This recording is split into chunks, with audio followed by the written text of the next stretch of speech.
Now let us proceed to another form of symbol detection based on graphical models. And if we started with Viterbi algorithm, let us continue to what's called factor graph methods. Now, factor graph methods are a family of signal processing algorithms which are based on the ability to represent distribution as a graph, and then they carry out inference using message passing over the graph, exploiting the graphical model to implement this with reduced complexity. Okay, so this sounds like very high level, but let's understand how does this work. Okay, so to that aim, let's go back to our finite memory channel, in which the conditional distribution of a block of channel outputs given its corresponding channel inputs can be factorized using this Markovian structure. Okay, so what we do here, we define a state vector, which is a set of channel inputs which could have led to the which are statistically related with the given channel output, the given observation. And then we can write the joint distribution of this block of channel output and the block of channel input using this factorization. And what we do, we call this function here the function node, and the variables inside it we call the variable edges, and then we obtain this graphical representation which encapsulates the joint distribution of the channel output and the channel input. Now, this graphical representation allows us to carry out inference with relatively low complexity. And in order to do that, we will go into what's called the sum product algorithm, or specifically its special case for these kinds of joint distribution, which is what's called the Bcgr algorithm. So in order to do that, let's understand how can this graphical model facilitate the computation of marginal distributions. Let us look at the marginal distribution, marginal joint distribution of the channel output and two consecutive states. Now we know that this joint distribution using the law of total probability can be obtained by summing over the overall joint distribution. Now let us write this overall joint distribution using its factorization, where these are the function nodes and these are the variable edges. And then we can actually write this as the function node which is relevant to the current two states which we are observing, as well as this term here which we will call the forward message, as well as this term here which we will call the backward message. And actually we've managed to factorize this condition, this marginal distribution, into a product of three components, in which the forward message can be actually computed recursively, because we can write it down explicitly and again exploit this Markovian structure to see that it can also be obtained directly from the forward message with respect to the previous state. Now the same goes for the backward message. Now this term here can also be factorized as follows, and we can also obtain it in a recursive manner from the backward message of the next state. So if we now look over the factor graph, this graphical representation of the joint distribution, we can actually see that if we want to compute the marginal distribution of states S3 and S2, as well as the overall block, observed block of channel output, all we need are the backward messages along the graph to here, the forward messages along the graph here, where each can be computed recursively, and the value of the function node here. Now, by computing this marginal distribution, we can actually implement what's called the Bcgr algorithm, proposed back in '74, which first computes those marginals by message passing over the factor graph, which is what we just explained, and then use them to compute the maximum posteriori probability by simply doing maximization with respect to the specific state, which we are, with respect to a specific symbol, which we are interested in. So what this computation allows us to do, it allows us to compute this marginal distribution in a linear complexity due to its recursive manner. And then we can use this quantity to evaluate the maximum posteriori probability symbol detector for each given symbol. Namely, we're actually implementing here the optimal symbol detector in the sense of minimal error rate. Okay, so this is the Bcgr algorithm. Now let us note that all we needed in order to carry it out was knowledge of the factor graph. So if we were to know the factor graph, namely we were to know the function nodes, we could have carried out a message passing over the learned graph. So what we are proposed to do here, what we call BCgRNet, is essentially to learn the factor graph and then do message passing over the learned graph. This is based on our previous knowledge that the channel obeys this Markovian structure. Once we know that, all we have to do is learn those function nodes. And once they are learned, we know the graph. Now, how do you learn them?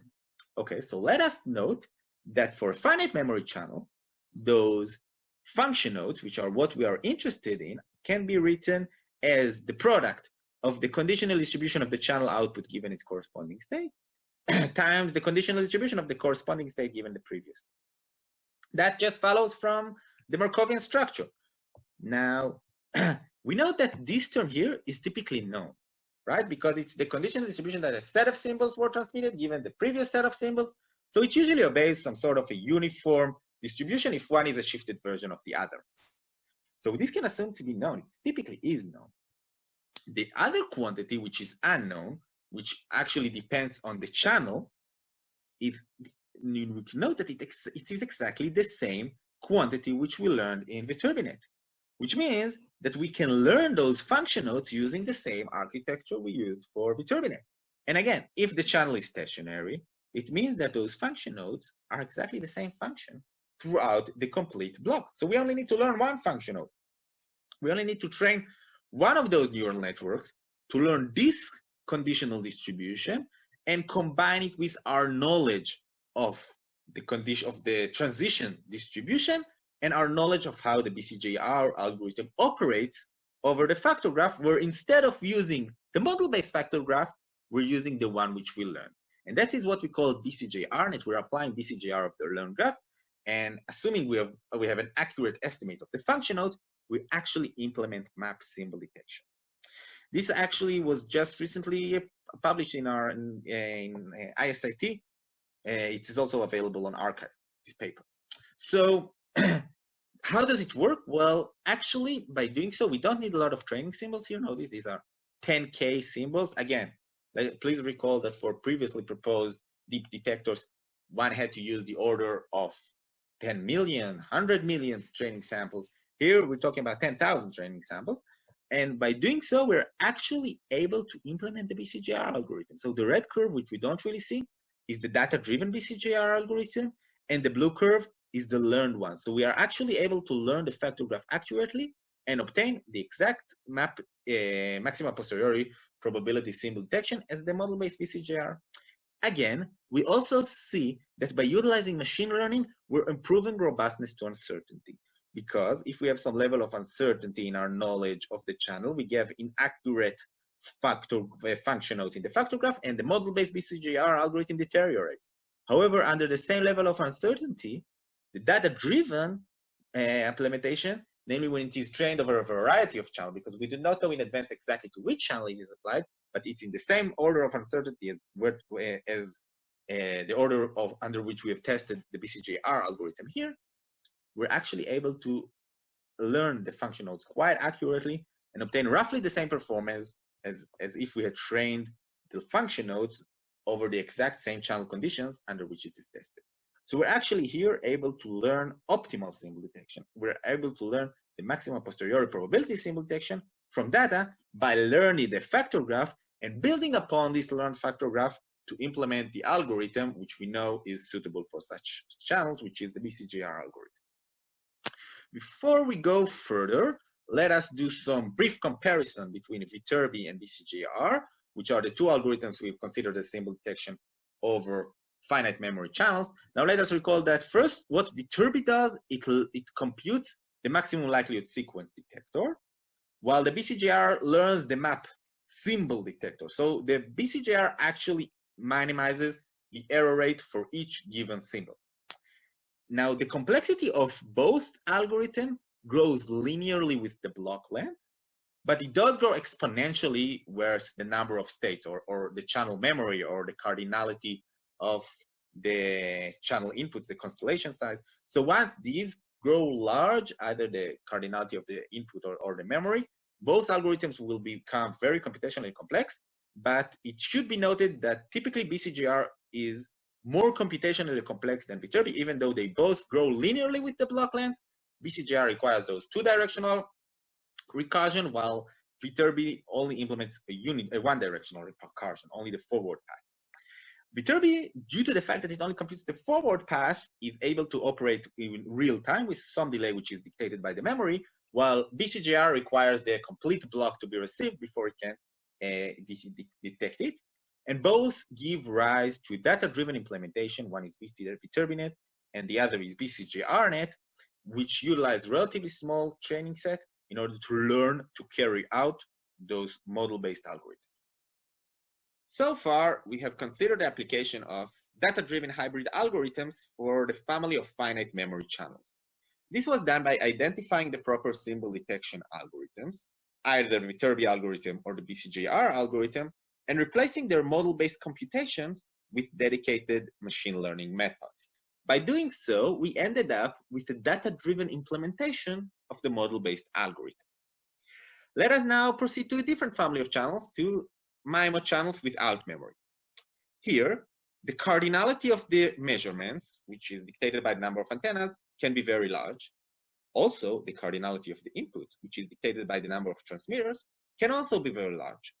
As a result, the algorithms we've considered earlier, the Bcgr algorithm, the Viterbi algorithm, are simply not feasible here, regardless of whether they're implemented in a data-driven fashion or in a model-based fashion, because the complexity grows exponential with the cardinality of the input.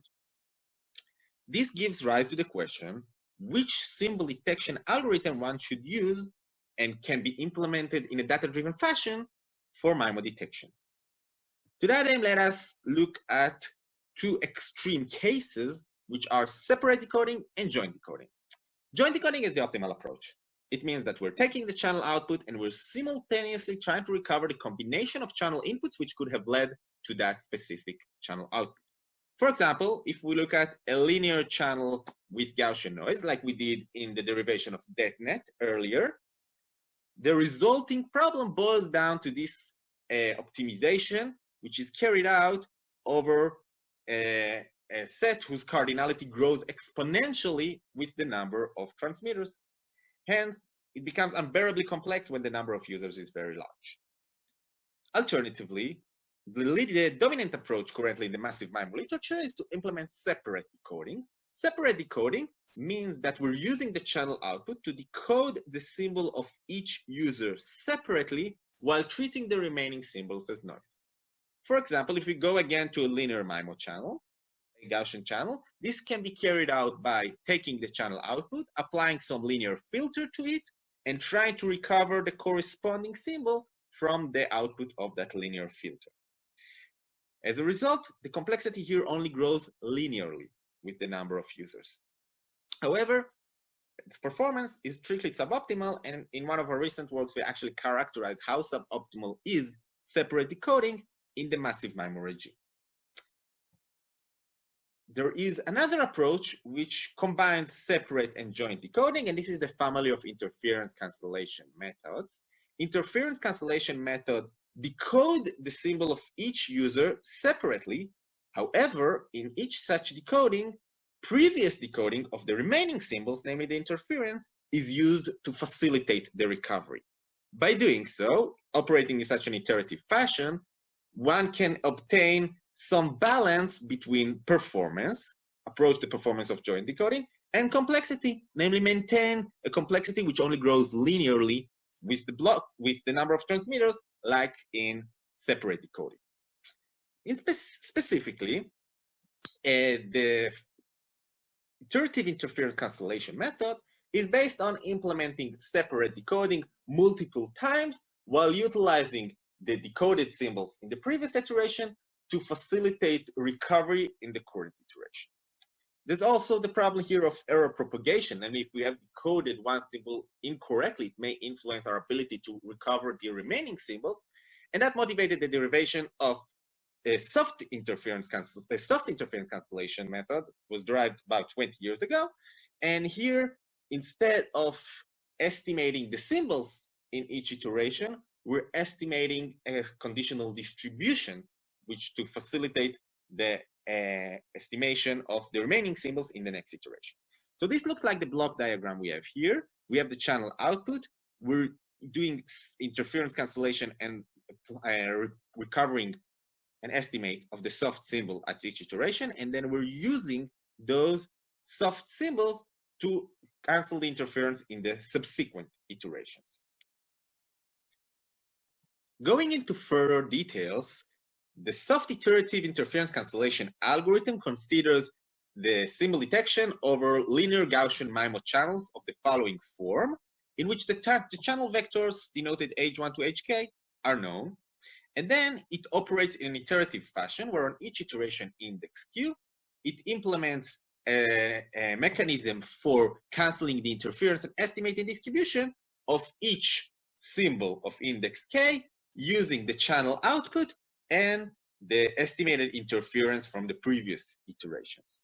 In particular, the interference cancellation block, marked here, takes the channel output, provides an estimate of the interference using the mean values, and then just cancel the interference by subtraction, as we see in this expression here. And furthermore, the conditional distribution estimates from the previous iterations are also used to provide an estimate of the soft symbols.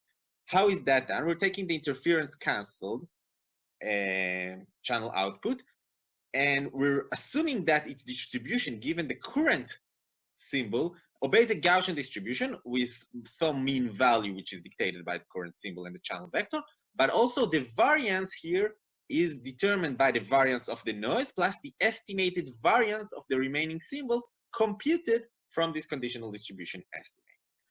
By doing that, we essentially model the interference as noise with a known variance and mean. By doing so, we can now obtain an estimate of the conditional distribution of the desired symbol given the interference cancelled output from this Gaussian distribution via Bayes' theorem. The soft iterative interference cancellation detector depicted here is highly model dependent. Its model dependence is reflected in several parts of the algorithm. First, it assumes a simplified channel model in which the interference can be cancelled by subtraction. Namely, the channel has to be linear, in which the effect of the interference is additive. Furthermore, the channel noise has to be Gaussian. Not only Gaussian, it has to be white Gaussian. And the channel parameters, namely the channel vectors, must be accurately known as they are repeatedly used throughout the algorithm. Now, if you have some uncertainty, the performance is expected to deteriorate, motivating us to look into channel model independent implementation, a data-driven implementation of soft iterative interference cancellation by integrating machine learning methods. This work, called DeepSeek, was recently accepted to the Transactions on Wireless Communications. And it begins by considering the soft iterative interference cancellation detector, identifying its basic building blocks, which operate on the postulated conditional distribution of the interference and the channel output, and they produce an estimate of the distribution of the corresponding symbol. As such, each one of those building blocks essentially implements a classification task in which it outputs a conditional distribution of a label, which here is the symbol, given its input. Consequently, such building blocks can be accurately learned using classification network with softmax output layer trained to minimize the cross entropy objective. Consequently, we can implement soft iterative interference cancellation method in a data-driven manner by replacing those building blocks with dedicated classification DNNs. Now, the question that comes to mind is, how do you train the resulting architecture? And there are actually two approaches to train this resulting architecture. First, it's just train the whole thing in an end-to-end manner. Namely, we take the sum cross entropy loss, which means that we're essentially only looking at the overall output of the deep receiver. Now, by taking this approach, we're essentially using our training to jointly adapt all the parameters of the system, indicating that we are expected to need a large number of labeled samples in order to train the network.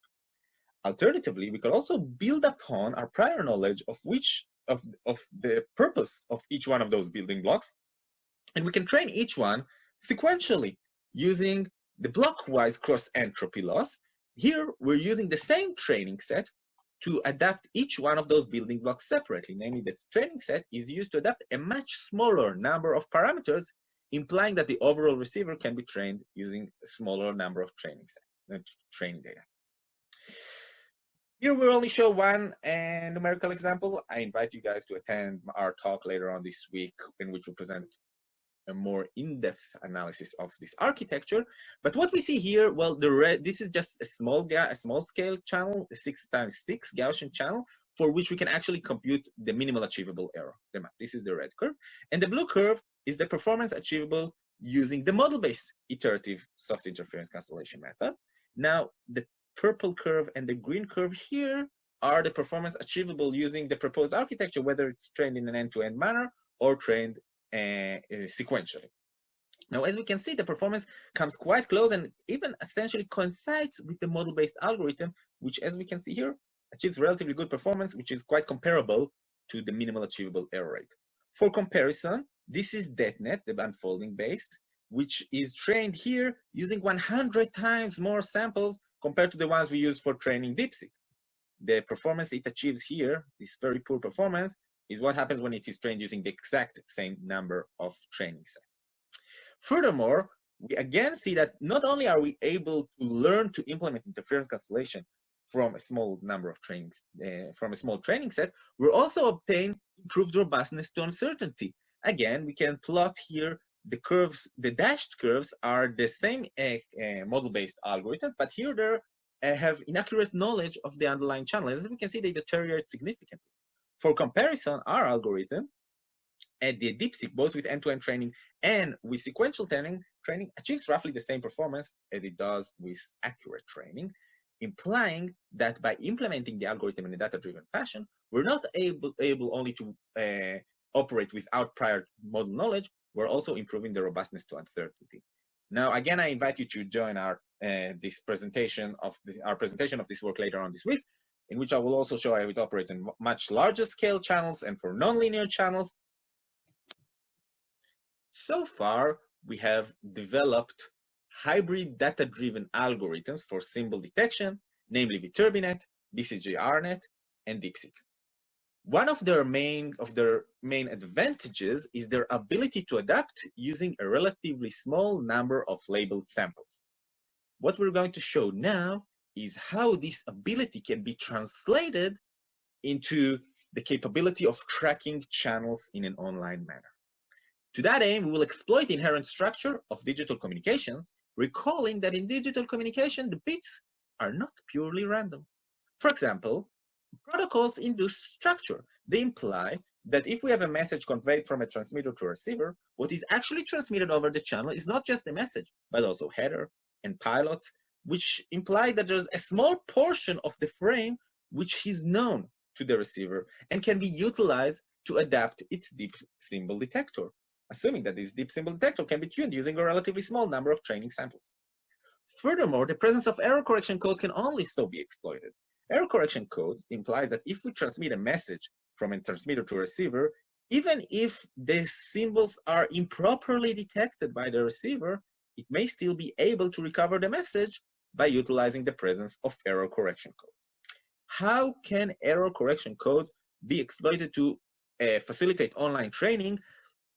Well, what we're going to show here is that the presence of these error correction codes gives rise to semi-supervised training. To that aim, let us consider a coded communication setup as depicted here. Here, the transmitted bits are first encoded using a forward error correction code and modulated into a set of symbols transmitted over the channel. They are recovered using some pre-trained deep symbol detector into a set of symbols, which are then forwarded to decoding using a forward error correction decoder. Now, the channel may start changing in time such that at some point, we may start observing errors due to the fact that the channel with which we were trained is no longer a channel under which we are operating. So we may have some symbol detection errors. However, if the number of errors is not larger than the homing distance of the code, we should still be able to recover the bits accurately.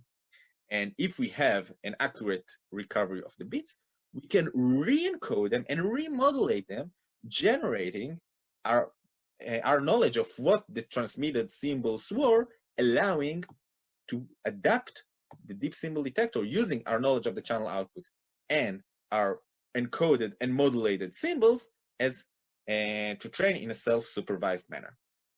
Consequently, we are now able to track channel variations online by utilizing data combined with our prior knowledge of the inherent structure induced by error correction code to train our deep symbol detector to track channel variations online without having to provide additional artificial training.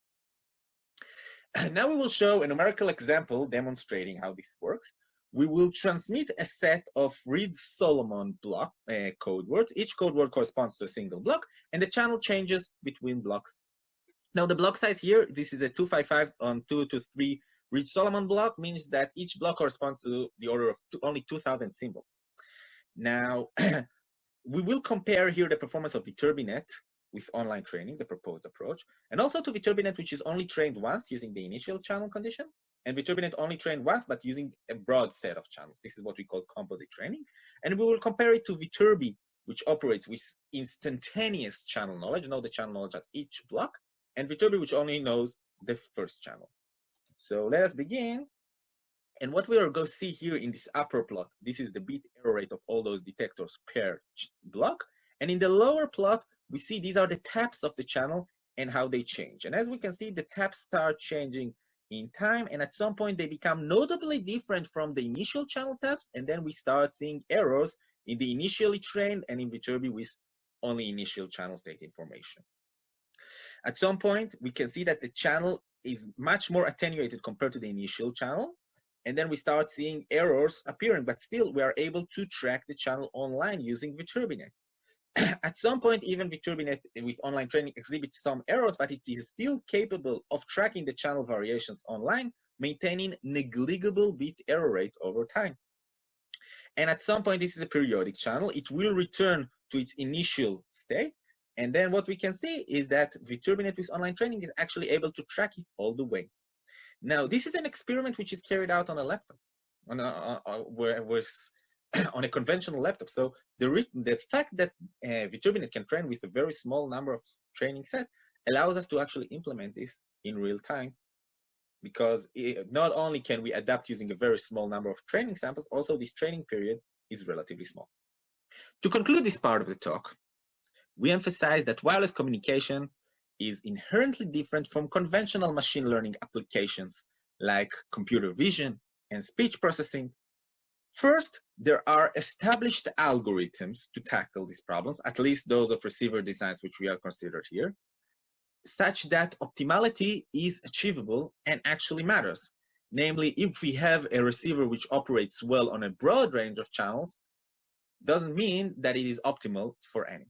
Furthermore, channel conditions are dynamic, and we want to be able to track those variations online, motivating the need to first utilize architectures which do not require a large number of training samples, and the ability to exploit the inherent structure of digital communications. Now, we know that machine learning brings powerful data-driven tools which can facilitate and improve existing wireless communication algorithms. Yet, machine learning is not magic. In the end of the day, it's highly parameterized optimization, which typically requires large label data set. As Yoda says, use it wisely. Not just plug and play, we need to understand how to use it and how to combine it with existing knowledge, taking into account its capabilities and its limitations. What we have showed here and focused this part of the tutorial on is on data-driven hybrid algorithms, which are able of improving existing communication algorithm by allowing them to operate in a data-driven fashion, such that we remove their model dependence. For example, we can now implement iterative soft interference cancellation without being restricted to linear channels. And it also robustifies these algorithms, reducing their sensitivity to uncertainty.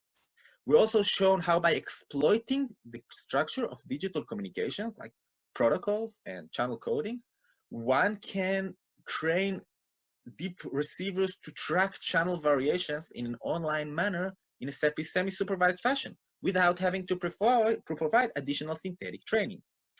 So far, we've just discussed symbol detection. There are many other areas in signal processing which are dominated by model-based algorithms, not only symbol detection in communications. Well, there are other aspects on communications, but also in radar and control and various other signal processing applications. And we conjecture that the approach of hybrid data-driven algorithms can have great potential beyond wireless communications. And essentially what we showed here, we believe, is only the tip of the iceberg in combining machine learning and model-based algorithms. The application of machine learning, and particularly of data-driven hybrid algorithms for wireless communications, gives rise to a multitude of interesting research directions.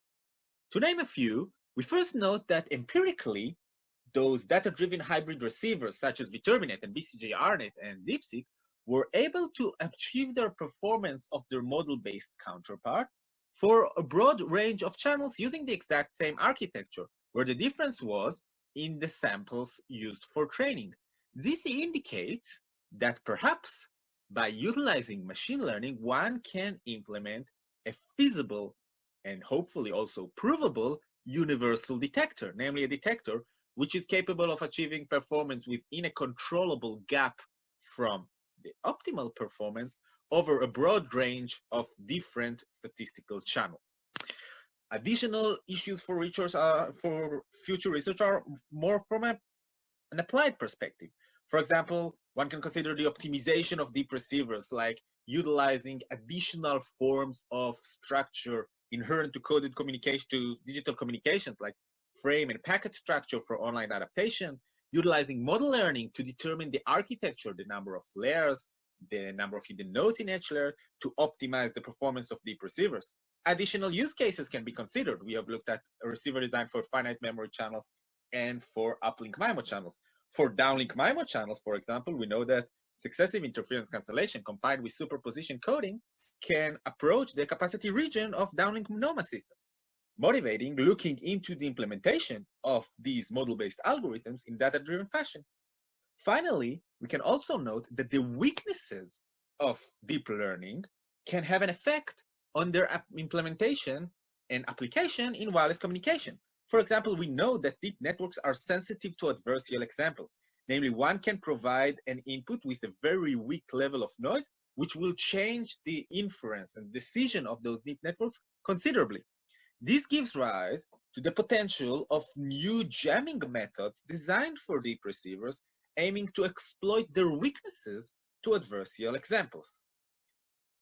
Consequently, the combination of machine learning and wireless communication gives rise to a multitude of exciting new research directions, and we hope we have given you some pointers and intrigued you for your future research.